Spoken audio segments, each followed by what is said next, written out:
जय माता दी। हर हर महादेव।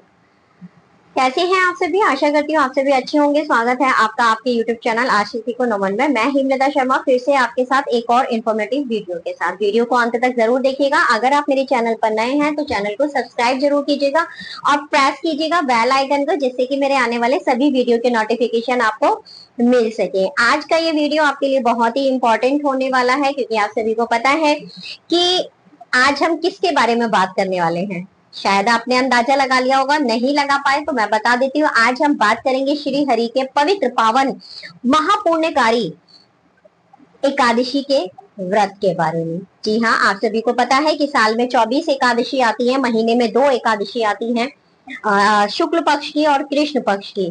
तो अगर मलमास उसमें ऐड कर दिया जाता है, या किसी साल में जब मलमास आता है, तो हमारी टोटल एकादशी 26 हो जाती है। और इन 24 और 26 एकादशियों का पुण्य प्राप्त करने के लिए, फल प्राप्त करने के लिए हम जो है एकादशी के व्रत का जो नियम है, जो पारायण समय होता है, उसका हम बखूबी पालन करते हैं।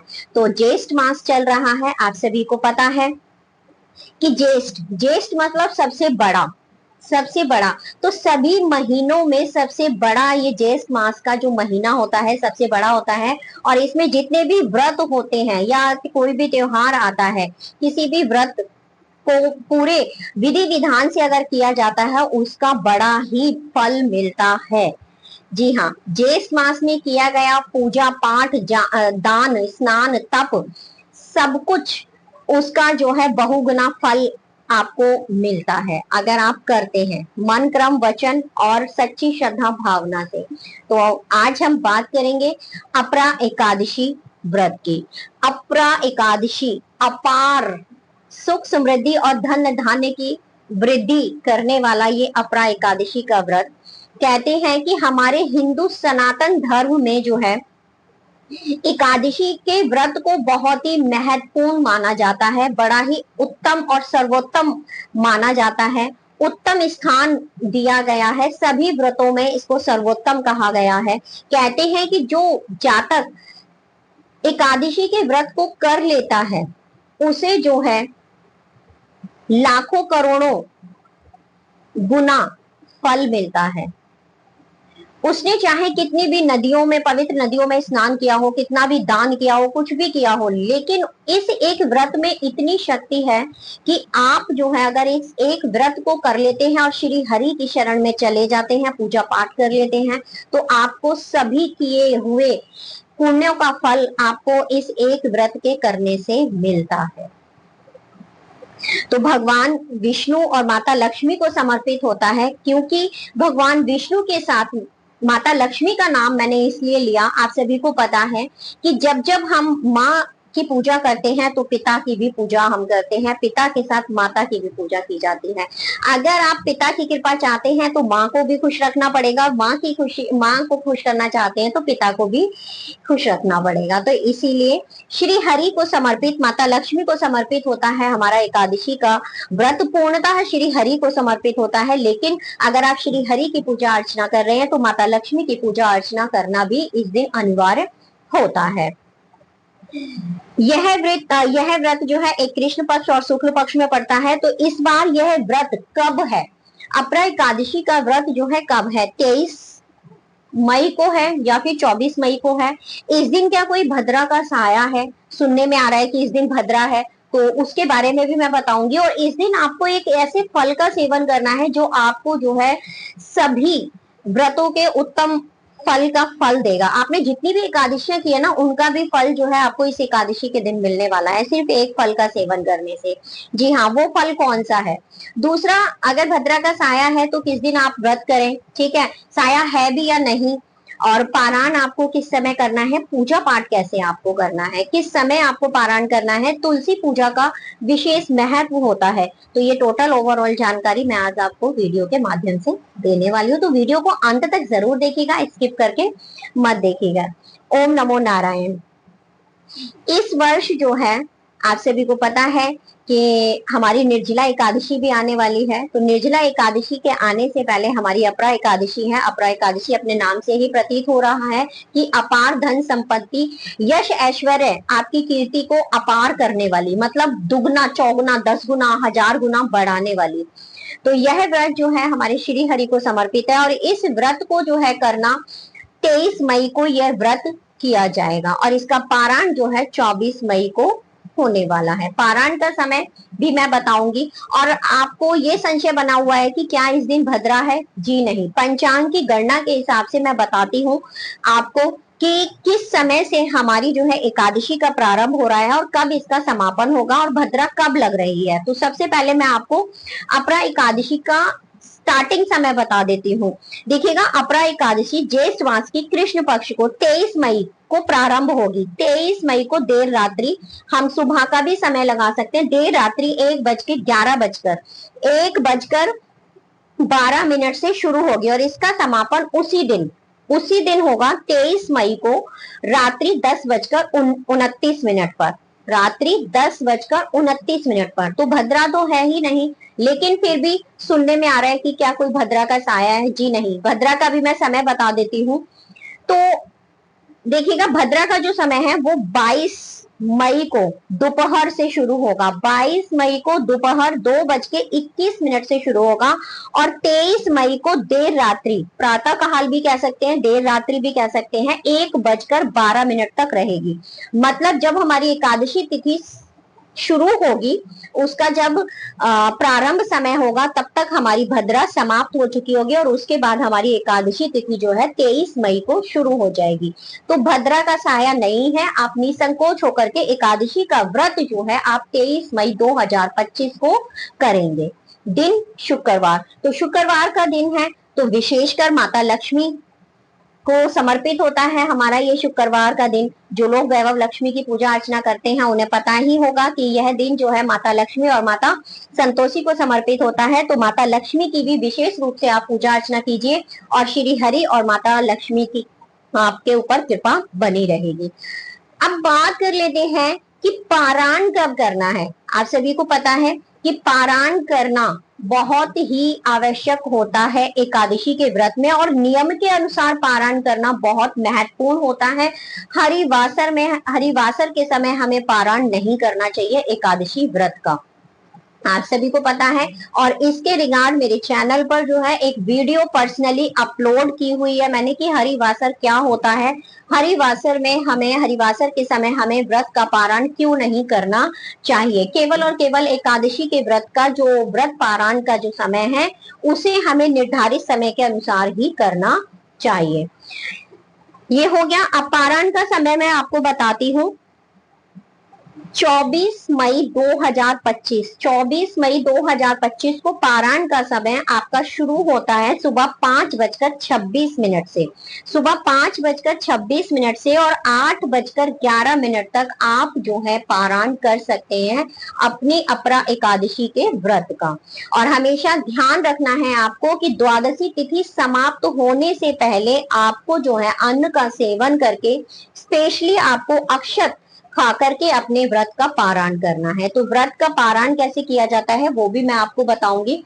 अगर आपको पर्सनली वीडियो चाहिए कि पूजा कैसे करते हैं, कैसे लड्डू गोपाल को सेवा अर्चना करते हैं, कैसे नहलाते हैं, तो इसका वीडियो मेरे चैनल पर ऑलरेडी अपलोड है। मैं इन दोनों वीडियो का जो लिंक है आपको डिस्क्रिप्शन बॉक्स में दे दूंगी, आप वो वीडियो भी जा करके देख सकते हैं। अब बात कर लेते हैं कि पूजा कैसे करनी है। हमें पूजा का विशेष है और कौन सा फल हमें खाना है, कौन सा फल हमें खाना है और तुलसी जी की पूजा अर्चना कैसे करनी है।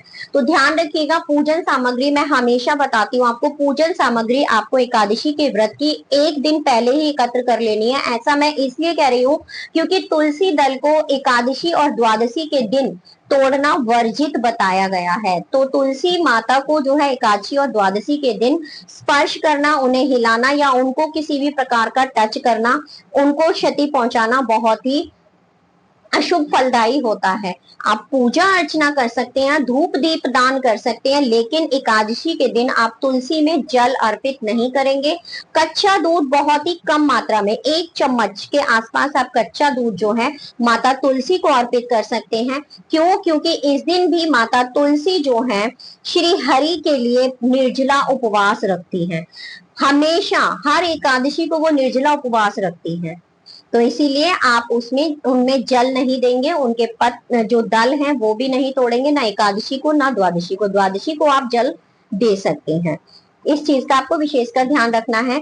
और दीप प्रज्वलित आप सुबह शाम कर सकते हैं, सुबह और शाम आप दीप प्रज्वलित कर सकते हैं माता तुलसी के समक्ष, ऐसा आपको करना है। अब बात कर लेते हैं पूजा कैसे करनी चाहिए आपको। तो सुबह आपको जल्दी उठना है, स्वच्छ वस्त्र धारण करने हैं, घर की साफ सफाई का आपको ध्यान रखना है। ध्यान रखना है कि गलती से भी आपसे इस दिन कोई भी जो है झूठ, किसी को चुगली निंदा करनी, आपको इन सब चीजों से आपको बचना है। मतलब जितना हो सके श्री हरि के चरणों में अपने आप को आपको समर्पित करना है, पूजा पाठ में आपको ध्यान लगाना है।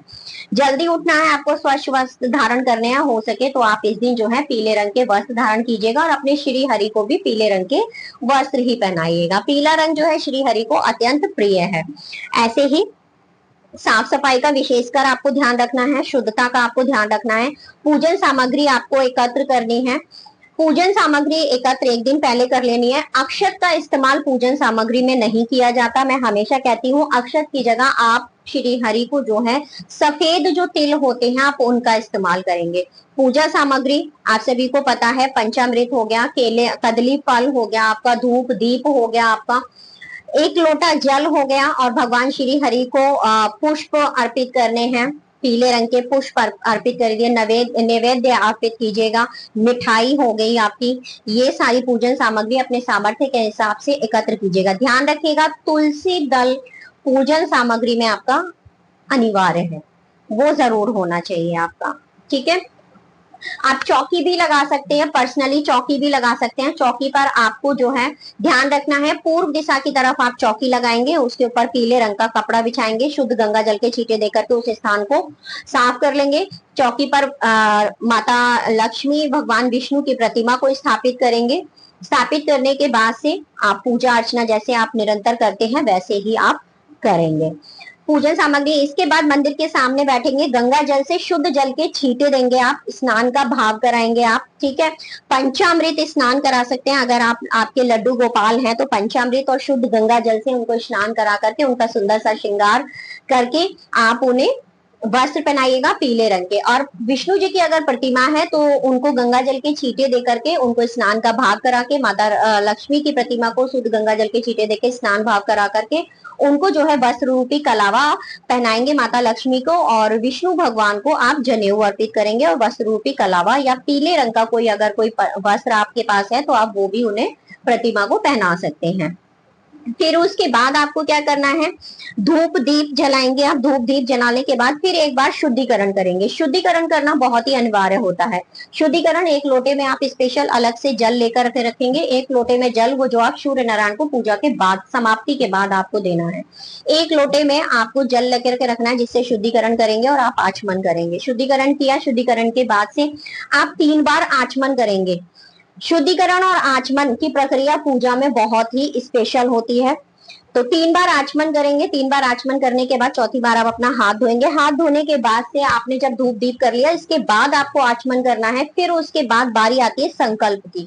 तो संकल्प आप जो है तुलसी दल रखकर भी कर सकते हैं, पुष्प रखकर भी कर सकते हैं, जल रखकर भी आप अपने राइट हैंड में रखकर कर सकते हैं, और या फिर आप जो है सफेद तिल से भी आप जो है संकल्प ले सकते हैं। संकल्प लेने की प्रक्रिया मैं हर बार बता देती हूँ, फिर से बता देती हूँ। आप अपना नाम बोलेंगे, स्थान का नाम बोलेंगे, आप अपना अपना गोत्र बोलेंगे, और जो भी आप व्रत कर रहे हैं अपना एकादशी का, उस व्रत को आप बोल करके, मैं यथा स्थान से अपना विधि विधान से आपका व्रत जो है कर रहा हूँ या कर रही हूँ, श्री हरि आप मुझे शक्ति प्रदान करना। मैं आपकी शरण में हूँ, कोई गलती हो जाए तो मुझे क्षमा करना। इस तरीके से आपको संकल्प लेना है, फिर अपनी क्षमा प्रार्थना भी साथ के साथ कर लेनी है। उसके बाद आपको फूल पुष्प नैवेद्य तिलक अर्पित करना है भगवान को। पीले रंग के चंदन का तिलक आपको लगाना है। अर्पित कर दिया। तुलसी दल आपको अर्पित करने हैं। चावल का इस्तेमाल आपको नहीं करना है, उसकी जगह सफेद तिल आपको उनको अर्पित करने हैं। पंचामृत हो सके तो पंचामृत का भोग आप जरूर रखिएगा भगवान श्री हरि को। और अन्न का भोग जो है एकादशी के व्रत में नहीं लगाया जाता, विशेषकर ध्यान रखना है। अन्न का भोग जो है एकादशी के व्रत में नहीं लगाया जाता, क्योंकि जो भोग आप श्री हरि को समर्पित करेंगे वही भोग आप जो है अपने घर के सभी सदस्यों में पूजा समाप्ति के बाद वितरण करेंगे, तो उसी भोग को आपको भी ग्रहण करना है। तो ध्यान रखिएगा, अन्न के हाथों से ना तो कोई भोग आपको बनाना है, ना रखना है, और ना ही आपको लेना है, ध्यान रखना है। ठीक है। कदली फल आप रखेंगे, जैसे अब ज्येष्ठ मास है तो खरबूज तरबूज रखे, तो सीजन का फल भी आप रख सकते हैं।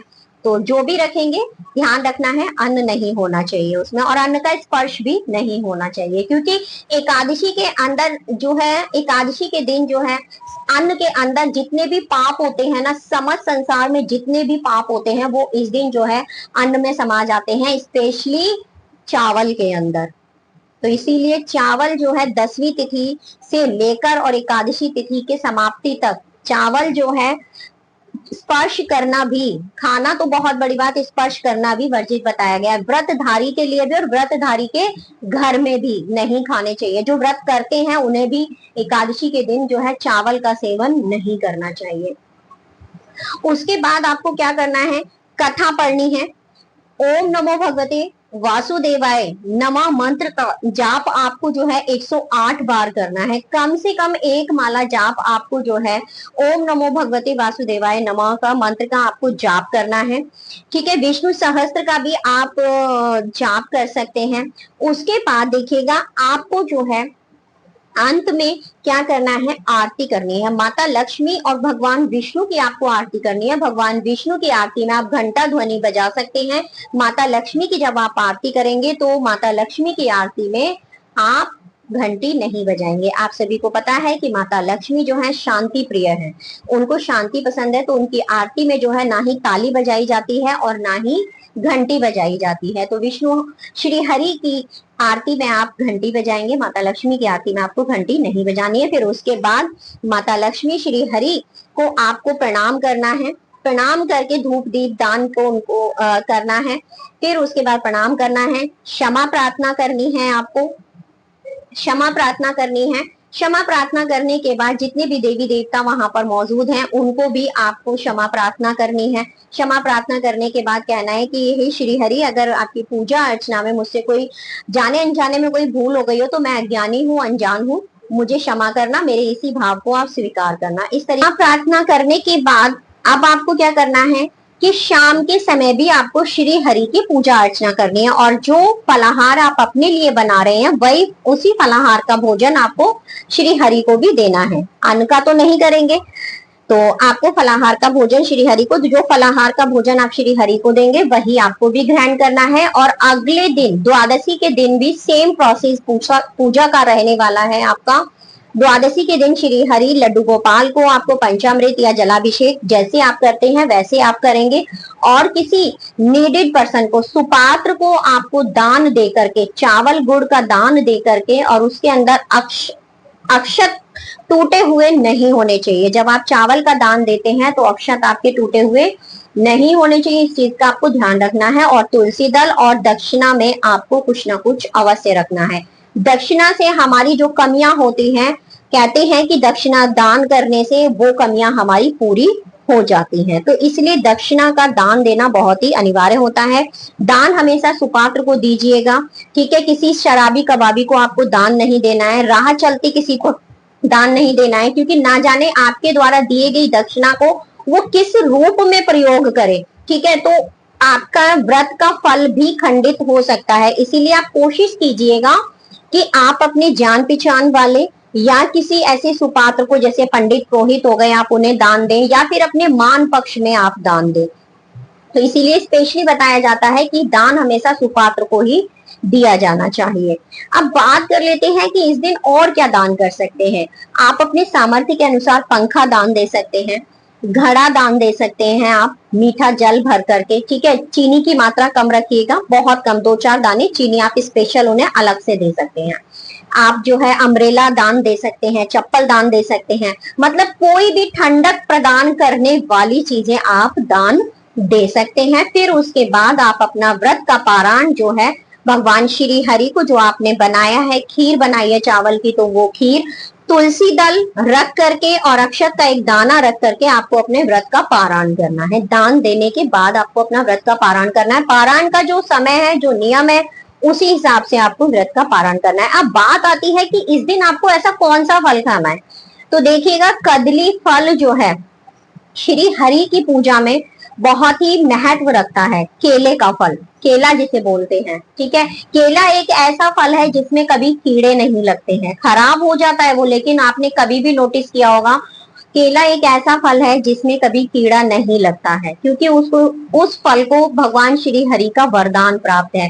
केले का पेड़ पूजनीय है, ठीक है, उसके पत्ते, उसकी जड़, उसका तना, हर चीज जो है उपयोगी है, बहुत ही उपयोगी। कहते हैं कि केले के पेड़ की जो जड़ होती है वो अपने दाएं हाथ में अगर आप बांध लेते हैं तो आपके मतलब पूजा पाठ करके, शुद्ध करके, उसको हल्दी में लगा बांध करके, डुबो करके और किसी लाल कपड़े में बांध लेते हैं, तो कहते हैं कि आपके जो भी कार्य रुक रहे होते हैं, बाधा विघ्न आ रही होती है, कह रही वो धीरे धीरे जो है दूर होती चली जाती है।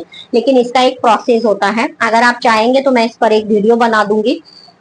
तो केले के पत्ते पूजा पाठ में, भोग में इस्तेमाल किए जाते हैं, आपने देखा होगा कई जगह, कई जगह क्या, बहुत सी। कहते हैं कि अगर आपके पास बर्तन नहीं है पीतल के भगवान को भोग लगाने के लिए, तो आप केले के पत्ते पर भोग लगाइएगा किसी भी देवी देवता को, तो सर्वोत्तम। तो केले के वृक्ष को बहुत ही उत्तम। तो इस दिन जो है आप केले का फल खाइए। केवल जो लोग वीरवार का व्रत करते हैं, गुरुवार का जो व्रत करते हैं, उस दिन जो है केले के वृक्ष की पूजा की जाती है, तो इसीलिए कदली फल खाने की मनाही होती है। अन्यथा आप जो है एकादशी के दिन केले का फल का सेवन आपको जरूर करना चाहिए। केले के फल का सेवन आपको जरूर करना चाहिए, क्योंकि इससे भगवान श्री हरि की कृपा आपको अनंत और अनंत मिलती है, और आपको जो भूख प्यास की जो लालसा होती है ना, वो भी खत्म हो जाती है। और वही केला खाइएगा जो आपने श्री हरि को समर्पित किया है। तो ये था मेरी तरफ से आपके लिए अपरा एकादशी से संबंधित जानकारी। कोई भद्रा का साया नहीं है, आपको डरना नहीं है। कदली फल खाकर के अपने व्रत कीजिएगा। जानकारी आपको कैसी लगी, वीडियो आपको कैसी लगी, कमेंट सेक्शन में जरूर बताइएगा। मैं फिर मिलूंगी आपसे ऐसी ही एक और इन्फॉर्मेटिव वीडियो के साथ। जब तक के लिए जय माता दी, हर हर महादेव, नमो नारायण।